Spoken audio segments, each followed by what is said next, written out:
They called it compliance. I called it the only reason their billion-dollar operation hadn't been shut down by the federal government. Name's Daniel Brooks. 19 years as Senior Compliance Manager at Meridian Health Logistics, the company that moves medical equipment, pharmaceuticals, and everything in between across the United States. You've ever had a hospital get supplies on time during a storm, a shortage, or a panic? Yeah, that was me. Making sure nobody got arrested while doing it. I didn't wear a lab coat, didn't have a corner office. I had a badge that opened doors nobody else understood, a desk buried behind legal and operations, and a filing system so clean the FDA once complimented it. That's when you know you're doing something right, or something very, very important.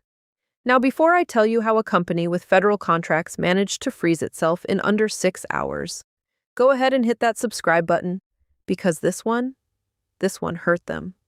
Bad. It started with a rebrand. New CEO, new vision, new buzzwords, old problems. Her name was Vanessa Clark, mid-30s, sharp suit, sharper tone. Came in talking about streamlining and modernizing and eliminating legacy bottlenecks. Guess what I was? Legacy, bottleneck, human inconvenience. She didn't like that I insisted on manual checks for controlled substances. Didn't like that I delayed shipments if paperwork wasn't perfect. Didn't like that I said no more than yes. "You're slowing us down, Daniel," she told me once. I looked her dead in the eye. "I'm keeping you out of prison." She smiled, didn't hear a word. The breaking point came on a Thursday. End of quarter, pressure high, shipments stacked, millions on the line. My calendar pinged at 3:22 p.m. Subject, quick sync. HR. I didn't even sigh, just grabbed my notebook and walked in. Vanessa was there, HR legal, the usual execution squad. "Daniel," she said, all polished and calm, "we're restructuring our compliance framework." There it was, 19 years, reduced to a sentence. "We're moving toward automated verification systems," she continued. "Your role is no longer necessary." I nodded slowly. "Automated," I repeated. "Yes." I closed my notebook, set my pen down. "All right," I said, "then you won't need this." I slid my badge across the table. Her smile flickered for just a second.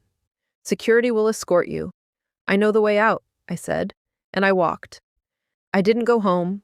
I went to my car and sat there, engine off, hands on the wheel. People think getting fired after 2 decades breaks you. Sometimes. It just clears your vision. Because here's the thing about compliance nobody likes to talk about. It's not just rules. It's authorization, certification, accountability, and a whole lot of things tied to one very specific name. Mine. Back in 2010, Meridian landed its first federal contract. Big one. Required a certified compliance officer to oversee controlled shipments, sign off on protocols, validate documentation, maintain regulatory clearance. At the time, that was me. They registered everything under my credentials. Temporary, they said. We'll transition it later. They never did. I pulled up my email. Personal account. The one every regulator, inspector, and third-party auditor had, just in case. I typed one message. Short, simple, professional. Subject, update on authorized compliance officer. Effective immediately, I am no longer employed by Meridian Health Logistics. As such, I am no longer the acting compliance authority for any active controlled shipments or federal contract oversight. Please update your records accordingly. Daniel Brooks. I sent it. Once, then again, then to every contact that mattered. At 5:11 p.m., their system flagged the first shipment. Controlled pharmaceuticals leaving Chicago. Required compliance validation. System checked authorization. Didn't find it. Shipment paused. 5:26 p.m., second shipment flagged. Dallas. Paused. 5:40 p.m., Los Angeles. Paused. By 6:15 p.m., nothing critical was moving. Not because of me, because legally, it couldn't. My phone rang at 6:22. Vanessa. I let it ring. Then again. Then again. Finally, I answered.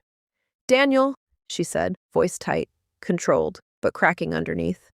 "We're experiencing some delays." "Are you?" I said. This isn't funny. Our shipments are being held. Sounds like a compliance issue. Silence. Then, we need you to clarify your status. I did, I said. Check your inbox. Another pause. Longer this time. Then, the shift. The realization. You're still listed as the certifying officer. Was, I corrected. Daniel. Her voice softened just a little. We need you to temporarily assist while we transition. There it was. The word they never used when I worked there. Need. I leaned back in my seat, looked at the sky turning dark over the parking lot. You replaced me with automation, I said. Let it certify your shipments? It can't. I know. By midnight, over $80 million in medical shipments were sitting still. By morning, hospitals started calling.